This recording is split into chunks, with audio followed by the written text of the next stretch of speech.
안녕하세요, 카잼TV의 이재림입니다. 오늘 차는 메르세데스 벤츠의 신형 C클래스입니다. 트림은 C220D 아방가르드고요. 지난해 12월에 C클래스 페이스리프트 모델이 국내 출시됐는데, C클래스를 내놓으면서 일단은 지금 요 220D 모델만 단일 트림으로 나와 있는 상황입니다. 물론 뭐 AMG들은 있고요. 가솔린 모델은 확인해 보니까 지금 인증 문제 때문에 아직 출시를 못하고 있다고 하네요. C클래스 가솔린보다는 A클래스가 먼저 6월경에 나올 예정이라고 합니다. 페이스리프트 모델 같은 경우는 이렇게 좀 눈에 확 띄는 부분들, 예컨대 헤드램프라든지 아니면 바퀴 휠, 아니면 범퍼의 생김새, 또 뒤에 테일램프도 마찬가지고요. 그러니까 눈이 먼저 가는 곳을 이렇게 살짝 고치는 부분 성형 수술이라고 할 수 있을까요? C클래스 페이스리프트 모델도 그렇게 고쳤습니다. 그 덕에 지금 이제 벤츠 차들을 놓고서 대중소 디자인이라는 놀림 아닌 놀림들이 있었는데, 그러니까 S클래스나 E클래스나 C클래스나 나란히 세워놓고 보면은 거의 똑같이 생겨서 크기를 빼고는 차이점을 찾을 수 없다는 그런 게 있었는데, 양날의 검인 것 같아요. 그러니까 C클래스 입장에서는 벤츠라는 걸 마음껏 뽐낼 수가 있고요. S클래스에서는 그래도 모름지기 브랜드에서 플래그십인데 밑에 모델들까지도 나와 똑같이 생겨가지고 뭐랄까 좀 피곤할 수 있겠죠. 브랜드 입장에서는 그래도 브랜드 정체성을 일관되게 갖고 간다는 데 있어서는 좋은 게 더 많은 것 같습니다. 그래서 지금 C클래스 페이스리프트 모델 같은 경우는 보시는 것처럼 정면에서 보면은 더욱더 티가 나는데, 헤드램프가 이렇게 8개 LED가 알알이 박혀서, 물론 전에도 LED였지만 헤드램프의 디자인이 달라졌습니다. 방향지시 등이라든지 아니면 뭐 전조등, 데이라이트 할 것 없이 모두 LED로 들어갔습니다. 겉에서 봤을 경우에는 부분 변경 모델답게 휠 디자인도 바뀌었지만, 휠 디자인은 애프터마켓에서 얼마든지 바꿀 수가 있는 부분이니까요. 지금 신고 있는 휠 크기는 17인치입니다. 앞뒤는 둘두로 사이즈의 17인치가 되겠고, 뒤에서 보더라도 이렇게 테일램프가 달라졌어요. 그래서 이제 앞뒤로 볼 적에 뭐 룸밀러로 보든 아니면은 뒤에서 쫓아가면서 보든 신형이구나 라는 걸 단번에 알 수 있게 됐습니다. 적용된 색깔이 빛이 없을 적에는 검은색이다가 햇빛이 이렇게 드러나면은 진녹색이 드러나는데, 색깔 때문에도 더 고급스럽게 보이는 것 같아요. 그리고 한 단계 위급의 차인 것처럼 보일 정도고요. 오히려 C클래스라서 좀 영한 밝은 색깔이 어울리지 않을까 생각했는데, 이 색깔도 참 잘 어울리는 것 같습니다. 그리고 이건 여담이지만 전에 XE를 시승을 하면서 동료 기자들과 많이 얘기를 했던 게, 제규어가 XE를 내놓는 이유가 젊은 층을 노린 모델이라기보다는 오히려 50대 60대 장년층에서도 선택할 수 있는 그런 차 라는 거예요. 제규어라는 그런 브랜드의 이미지, 그리고 XE의 그런 좀 슬릭한 날씬하고 매끈한 디자인, 그런 것 때문에 오히려, 그리고 또 장년층에 대해서는 큰 차를 선호하는 소비자도 물론 있겠지만 점점 운전에 대한 어떤 감각이 떨어지면서 작은 차를 선호하게 되는 경향도 커진다고 하더라고요. 그리고 이제 은퇴를 했으니까 자식들도 다 같이 안 살고 큰 차를 굳이 굴릴 이유가 있나, 그런 생각 때문에 작은 D세그먼트의 차를 운용하는 경우들이 늘어나고 있다고 합니다. 말이 길었는데 결론은 C클래스도 그런 차로 자리매김할 수도 있을 것 같다는 겁니다. 벤츠라는 그런 브랜드 이미지와 가치가 있고요. 디자인적으로도 아까 말씀드렸다시피 대중소 디자인이지만 페이스리프트 하면서 약간 앞뒤를 바꿨잖아요, 램프류들을. 그럼에도 이런 디자인 쉐입이라든지 디자인 형태, 차체에 흐르는 선이라든지 아니면 비율, 그리고 또 이런 장식들 보시면 도어 트림에도 보면은 이렇게 크롬을 댔잖아요. 밑에 하단에도 들어갔고, 그래서 적당히 화려한 것들이 또 있어서 장년층에게 충분히 매력적으로 보일 수 있는 차인 것 같아요. 네, 외관은 뭐 정리하자면은 앞뒤 램프가 바뀌었고, 그래서 대중소 디자인 느낌은 유지했지만 그래도 확실히 신형이라는 느낌이 물씬 풍기게 바꿨다입니다. 시트를 먼저 보여드릴게요. 시트는 적용된 가죽이라든지 아니면은 또 형태 모두 나무랄 데가 없네요. 지금 주행하면서 느껴보니까 허벅지 받침이라든지 아니면 옆구리 받침 확장도 가능해서 어떤 운전자 체형이라고 하더라도 자기 몸에 맞게끔 조절할 수 있을 것 같습니다. 요추 받침은 이 밑에서 조절을 하고요. 전통적인 벤츠 조절 방식답게 시트의 대부분은 이쪽 도어 패널에 붙은 요 버튼으로 조절을 하고, 여기 이제 열선도 적용이 됐고요. 2열을 살펴보겠는데, 소재적인 부분이라든지 아니면 생김새 부분에선 나무랄 데가 없어요. 근데 앉아보면은 등 받침은 괜찮지만 요 허벅지 받침이 살짝 짧습니다. 조금이라도 실내 공간을 적어도 넓어 보이게끔 하려는 방법이라서 그렇습니다. 그리고 센터 암레스트에는 이렇게 컵홀더 2개와 별도의 수납 공간이 숨어 있고요. 저 발 놓는 공간 가운데에는 드라이브 샤프트가 지나가서, 물론 이 모델은 지금 포매틱은 아니고 뒷바퀴 굴린 모델이지만 블록 튀어나왔어요. 둔덕처럼 튀어나왔기 때문에 성인 3명이 장거리를 오랫도록 앉아서 가기에는 약간 무리가 있을 것 같습니다. 2열 승객을 위해서 물론 송풍구도 뚫려 있고 별도로 온도 조절을 할 수는 없습니다. 밑에는 그리고 12V C가잭하고 잿더리가 또 있습니다. 2열 열선은 없습니다. 도어 포켓은 충분히 크고요. 지금 이제 캔음료를 이렇게 넣어놨는데 캔음료는 뭐 대여섯 개도 들어갈 수 있을 것 같고 PT병도 충분히 넣을 수 있는 공간이 있습니다. 이 모델은 트렁크가 전동식이에요. 여는 것뿐만이 아니라 닫는 것도 전동식으로 조작할 수가 있습니다. 근데 실내에는 이렇게 봤을 경우에는 큰 차이는 눈에 띄진 않죠. 이 모델에는 들어가진 않았지만 풀 디지털 방식의 계기판 12.3인치 계기판이 들어가고요. 센터 디스플레이가 더 커졌습니다. 전보다 더 커졌고 그건 이제 주행하면서도 보여드리겠지만 체감하는 바가 크고요. 또 스티어링 휠의 디자인도 달라졌죠. 지금 2열에 앉아서 보여드리는데 센터 페시아 디자인은 크게 달라지진 않았어요. 하지만 이 디스플레이 크기가 커졌습니다. 그래서 전보다 더 시원하게 정보를 보여주고요. 이 센터 암레스트 밑에를 보시면 SD카드 슬롯하고 USB 슬롯 2개가 이렇게 자리 잡고 있습니다. 기존의 어떤 레이아웃은 그대로 유지가 되고요. 가운데 송풍구 3개도 이렇게 뚫려 있고 중단에는 공조장치 조작 버튼이 있고요. 밑에는 이제 인포테인먼트 조작하는 내비게이션, 라디오, 미디어, 전화, 그리고 또 차량 설정 버튼은 한 번에 조작할 수 있게끔 빼놨죠. 그리고 비상등도 이렇게 빼놨고, 지금 이 패널은 우드 그레인이 적용됐는데 이건 트림별로 다를 것 같긴 한데 이게 좀 노티나는 그런 우드 그레인이 아니어서 전 마음에 드네요. 그리고 열어보면 컵홀더 2개가 있고요. 또 이쪽에 무선 충전 패드가 들어갔고 USB 슬롯이 하나 또 있습니다. 이쪽에는 키를 두라는 표시가 또 있네요. 그 키가 달라졌어요. 전엔 하이그로시였는데 이 플라스틱도 달라졌습니다. 더 좋아졌어요.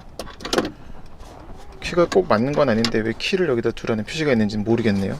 그리고 이거는 해서 아예 통으로 떼낼 수도 있습니다. 괜찮은 것 같아요. 더 크게 쓸 수 있으니까. 이 컵홀더 플라스틱은 약간 좀 약해 보이긴 하네요.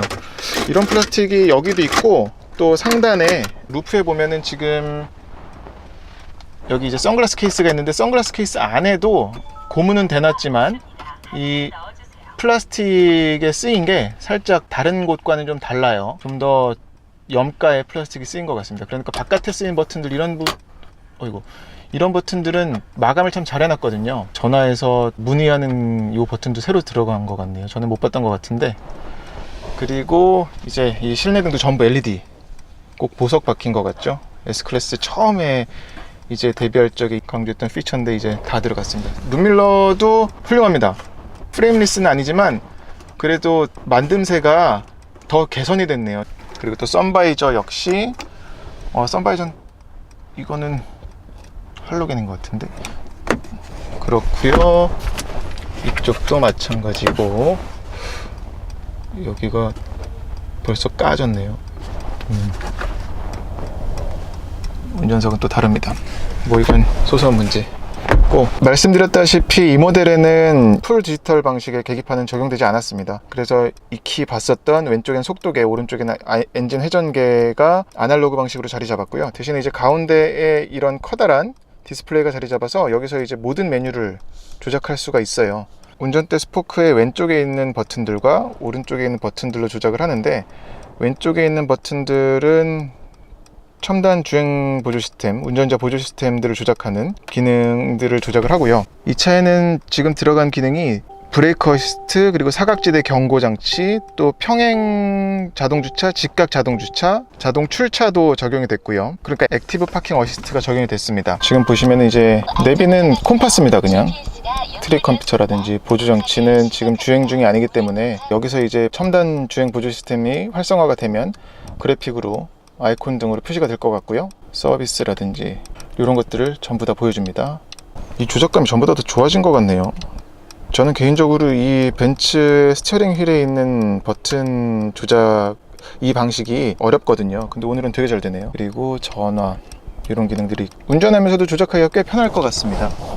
이 모델은 그리고 헤드업 디스플레이는 적용이 안 됐네요. 오른쪽 버튼은 이제 센터 디스플레이를 조작하는데 홈을 누르면 이제 여기서 조작을 하는 거고, 방금 그 계기판에서 봤던 것들 아이콘이 좀 크게 보인다고 보시면 될 것 같아요. 근데 이 연결은 정차 중에 해야 되는 거니까 여기에서만 조작할 수가 있게끔 되어 있습니다. 당연히 안드로이드 오토나 애플 카플레이 모두 지원이 되고요. 그리고 핫스팟을 이용해서 차 안에 그런 와이파이 존을 만들 수도 있습니다. 글러브 박스를 보겠는데, 글러브 박스는 이전의 C클래스와 마찬가지로 아래로 이렇게 열리는데, 멋지게 열리다 보니까 대신 이제 실내 공간은 활용하기가 좀 힘듭니다. 물건을 집어넣거나 빼기라든지.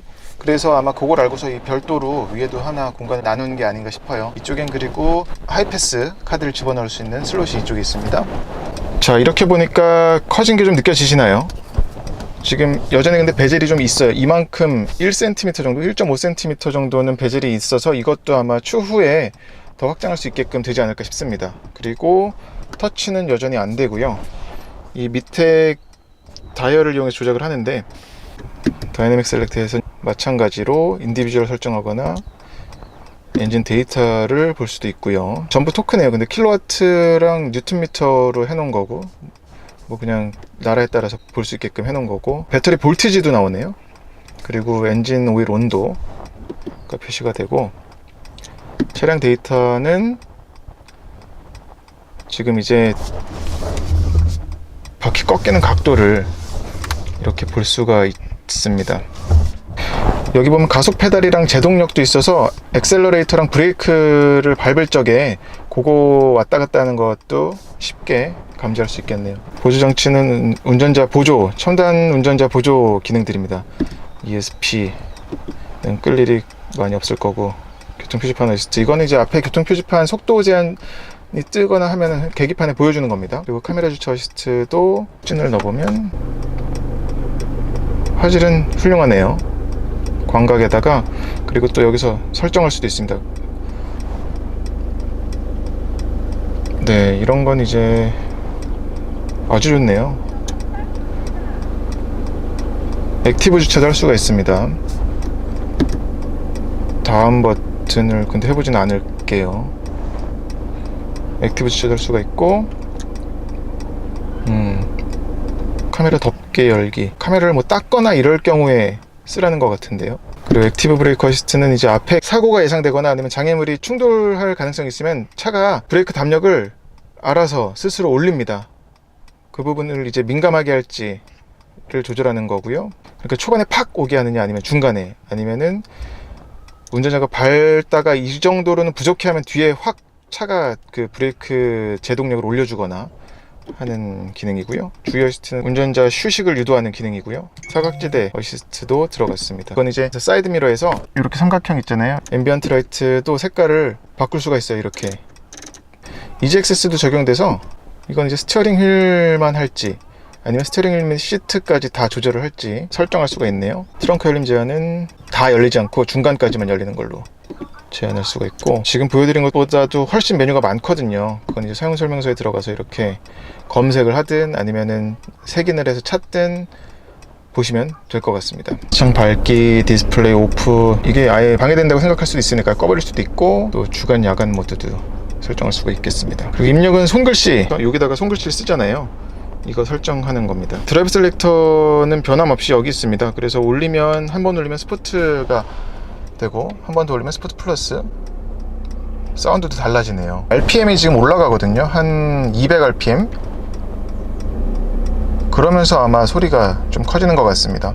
조명 램프 조작은 이쪽에서 하고요. 밑에 사이드 브레이크가 작게, 파킹 브레이크가 이쪽에 자리 잡고 있습니다. 네, C클래스 2열을 살펴보겠습니다. 2열은 무릎 공간은 지금 주먹 하나 들어갈 공간이고요. 제 키는 178이고요. 평균 신장입니다. 그리고 헤드룸은 주먹 한 개는 안 들어가요. 그래서 C클래스는 상대적으로 A4나 BMW 3 시리즈나 이런 부분에서는 살짝 단점이라고 하는데, 큰 차이는 아닙니다. 그래도 뭐 앉기는 편합니다. 도어가 이제 탑승자에게 좀 가까운 느낌은 있어요. 윈도우도 괜찮고요. 그리고 여기가 살짝 걸립니다. 쪽창을 그래도 깊이 파놔서 요 위는 눈선에 걸리지만 시야는 불편한 건 없습니다. 그리고 아까 말씀드렸던 것처럼 엉덩이 받침이 살짝 짧은 건 있고요. 그리고 이 시트 느낌은 앞보다는 좀 탄탄한 느낌이에요. 네, C클래스 트렁크를 좀 보여드릴게요. 트렁크는 아까 말씀드렸던 것처럼 모두 전동식입니다. 그래서 이 버튼을 열면 트렁크가 열리고요. 위에 전동식이라서 버튼은 여기 있고, 공간은 이 세그먼트 치고는 준수한 편입니다. 밑에는 별도의 수납 공간이 또 있어서 요건 이제 펼칠 수 있는 플라스틱 상자고요. 전에 보여드렸었던 그대로고 밑에 공간이 또 있습니다. 그리고 시트를 여기서도 접을 수가 있네요. 이쪽에서. 하지만 원터치가 아니네요. 이렇게 접으면 이 정도 공간이 또 나옵니다. 그리고 이 양쪽에는 고리가 있습니다. 고리와 작은 공간이지만 네트가 있어서 짐을 수납하기에 도움이 될 수 있는 공간인 것 같습니다. 이쪽은 좀 더 깊네요. 이지 트렁크 기능도 들어가서 키를 소지한 채로 차면은 열리고요. 또 닫히는 것도 됩니다. 다시 한번 차면 닫히고요. 닫힐 적에 소리가 약간 있네요. 이제 멈춰 있을 경우에는 진동은 거의 없습니다. 소음이 살짝 이제 디젤 엔진이라서 그건 있는데 신경 쓰지 않을 정도고요. 페이스리프트 모델이지만 이 모델은 디젤 엔진은 특히나 개선이 좀 돼서 기존에는 이제 170마력이었던 건데 이제 194마력으로 바뀌었고, 변속기는 7단 자동에서 9단 자동으로 바뀌었습니다. 그리고 서스펜션은 말씀드렸던 것처럼 앞뒤 모두 멀티링크고, 지금 17인치 휠을 신고 있는데 고무가 많을수록 승차감이 편한 거는 진리입니다. 구조적으로는 달라진 게 없기 때문에 시야적인 부분에서는 익히 이전에 C클래스에서 느꼈었던 그 모습 그대로입니다. 전방 시야도 그렇고 측면, 그리고 룸밀러도 커서 룸밀러로 바라보는 바깥 뒤쪽 시야도 거칠 게 없고요. 그리고 이렇게 ISG가 개입하는, 그러니까 멈추면서 시동 꺼지고 출발할 때 다시 시동 켜지는 것도 되게 잘 다스려져 있네요. 이런 턱을 넘을 적에도 참 세련되게 쿵쿵 떨어지는 게 아니라 매끈하게 받아들이고요. 코너에서 만나는 요철에서도 차가 흐트러지는 모습을 보이지 않는 것도 참 재밌네요. 이것도 어떤 좀 지오메트리적인 것도 많이 전보다 더 좋아진 게 아닌가 예상할 수가 있고요. 정숙성이 굉장히 좋아졌어요. 그러니까 일전에 페이스리프트 모델 전에는 이 정도로 조용하다고 느끼진 못했었거든요. 그러니까 이 정도의 소음 차단이라든지 진동 흡수 같은 거는 한 급 위에서 볼 수 있는 모습이었거든요. 근데 그 부분이 참 많이 개선이 된 것 같고요. 그래서 겉으로 보이거나 아니면은 겉으로 보이는 거나 아니면은 이런 실내에 바뀐 부분들, 이를테면 뭐 더 커진 디스플레이, 또 지금 이 차엔 적용되지 않았지만 이 풀 디지털 디스플레이의 계기판이라든지, 그리고 또 들어간 첨단 주행 보조 장치들, 그런 것들을 볼 적에는 D세그먼트임에도 불구하고 E세그먼트에서 볼 수 있었던 그런 느낌을 갖게 됐어요. 주행하는 내내 느껴지는 가장 큰 차이점인 것 같고요. 그리고 이 개선된 터보 디젤 엔진은 성능이 초반부터 좀 매끄럽게 부드럽게 시작되게 바뀌었고요. 다듬어졌고, 그리고 변속기가 맞물리는 것도 이제 어깃장 나지 않게 그런 걸 보여주고요. 근데 이제 디젤 엔진이다 보니까 아무래도 좀 고회전으로 가면은 좀 거친 느낌은 그래도 남아 있습니다. 그 부분은 약간 아쉽고요. 지금 달려보니까 그리고 안정성이 더 좋아진 것 같아요.